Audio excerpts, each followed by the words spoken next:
dapat na maging dedicated. You know? Because I am dedicated in serving you. There's no question to that. Kaya nga kapinaristo ko yung Ruben yan. Because I am dedicated in serving all of you. But you must show your dedication also. You know? Gifts doesn't come one way. It goes both ways. You know?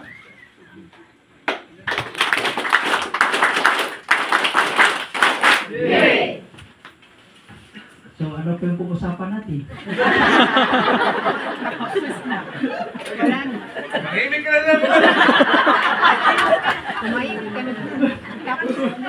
One word is enough. So yun na po, no? So maraming salamat po Master sa imo pong time na binigay po sa amin dito. So yung learn po natin, yun na lang na ating pong pag-isipan, pasalamat at sa puso po natin yung binigay ni Master sa atin ngayon.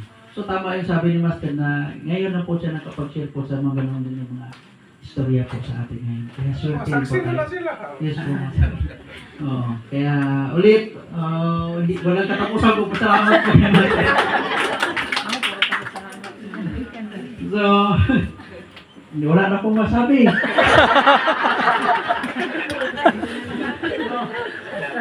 That's how the Spirit shows itself.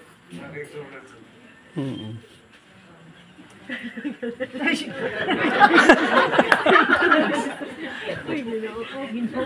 So, yan na yan. Ilong maganda eh.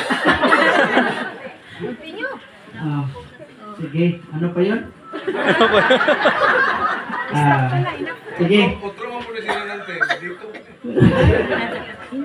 But I give them a chance to redeem themselves. Di ba? Dati walang chance-chance yan.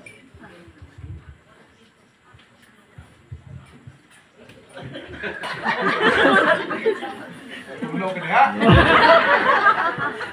Siyempre, sino naman yung naging maldito din, di ba? So, accept natin yung katotohanan. So, gano'n naman talaga. Yeah, you learn to accept the mistakes you did. Yes, Master. And it will set you free. Yes. Diba?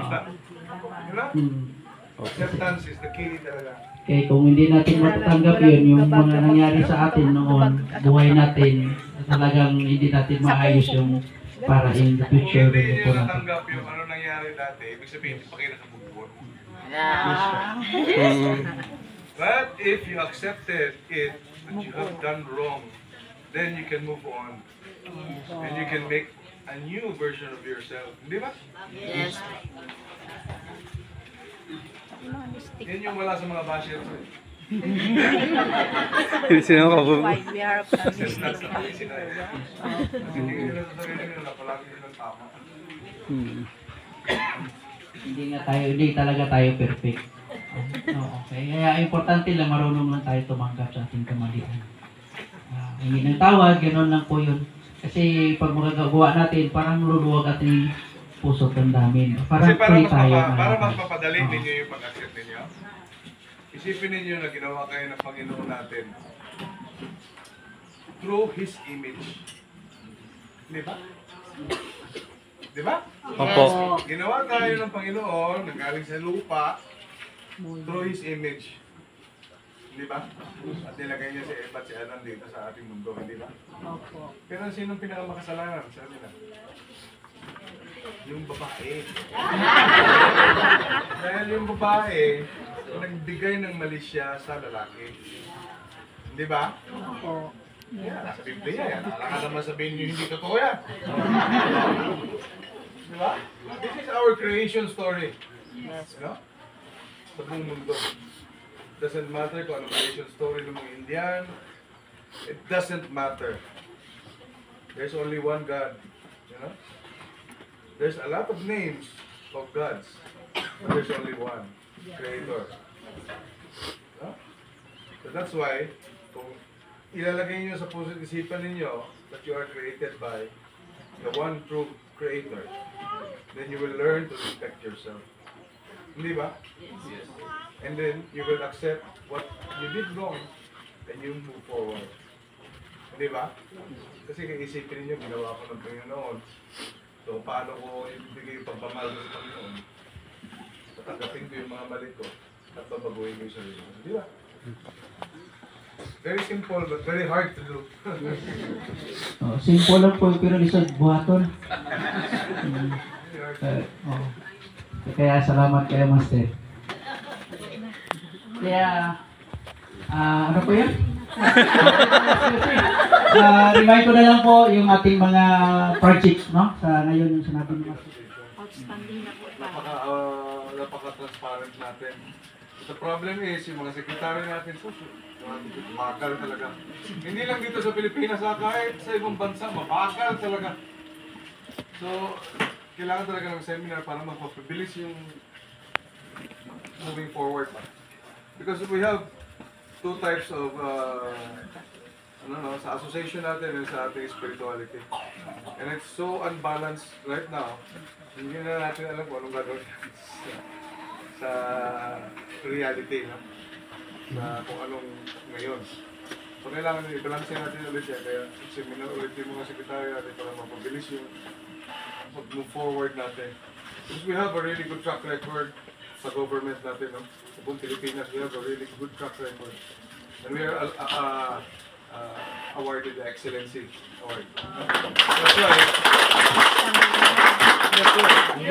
That's why we must ipagpatuloy natin yung good record natin. No? Kaya kung ano yung hinihingi ng national office, hindi po yan parang sa asosasyon o ano, it's for the good record. Kasi doon naman nagsimula talaga eh. That's why may excellency si Divine Master natin because of good records. And then nawala yung mga excellency sa PBMA kasi ang dami ng mga board of directors. Yan. You know? Kaya yung mga pinapadala ninyo na pera, hindi ko rin sila yung pwedeng mag-accept na sila mag-accept. Oo. Kasi pag pinadala nyo sa kanila yan, determinate sila. Oo. Because it's wrong. Meron tayong mga bank accounts talagang sa asosasyon. So why not just go to the bank and deposit it to the bank? You know? It's very simple. It only takes the dust of your life para gawin mo. At may secretary naman kayo, may treasurer kayo eh. Kaya hindi nyo na kailangan na kayo mismo. You should bring back the trust in your board of directors because your board of directors are working very hard. No? And yung mga pagkakamali nila, inaayos naman nila. Kaya you should bring back your trust to your board of directors. So, kung gano'n ninyo ako pinagbigyan ng tiwala ninyo, give it to them. It's because napagalitan ko na ng 1 million beses yung mga yan. Oo. Kasi marami talagang mali din nung una. But, syempre, if you learn to accept your wrong, then you get grow as a person. Di ba? Yung sinabi ko sa inyo kanina, hindi ba? Opo. Kasi hindi naman ako Panginoon na hindi ako magbigay ng chance sa tao. I always give chances. Si Lionel nga, grabe yung sa akin, binigyan ko pa nga ng chance. Because wala naman sa akin yung pagganti, hindi naman sa kanya. So, yun lang, no? You bring back your trust to the board of directors. It's very important yun. Because they're the ones who are making the association. Me, I am a spiritual leader. I don't know anything about association. Huh? So, kung mawala sila, di mahirapan din kayo. Huh? So that's why you put your trust in them. Because if you put your trust in me, sila naman yung mag-aalaga sa akin, you put your trust in them. Kasi pag hindi nyo sila trinas, parang ayaw ko na rin sila ito. Diba? Opo. Salamat po, Master. Actually, yung lahat namin na ginagawa o pinaplan kay Master po lahat yan galing po. Wala po kaming ginagawa na move po ano na hindi po galing po at na-approve po ni Master po. Ano yung nangyayari sa dating association? It will never happen in this association. Never happen. Dahil ako, I am on top of everything. Pag meron ng mga mali yan, mga yan, tapos hindi na sinasabi lang, nalalaman ko, anong gusto mo? Bago ko, terminate kita. That's it. Oh, that's it. Kasi determination, wala yan sa inyo eh. Yun lang yun doon sa mga opisyalis natin. No? So that's why, grabe na yung mga sapa na kung alam nila. And I can see naman that they are doing their job very diligently and very good. That's why you put your trust in them also. Salamat po, Master. Okay, so ito po, ito yung pinaka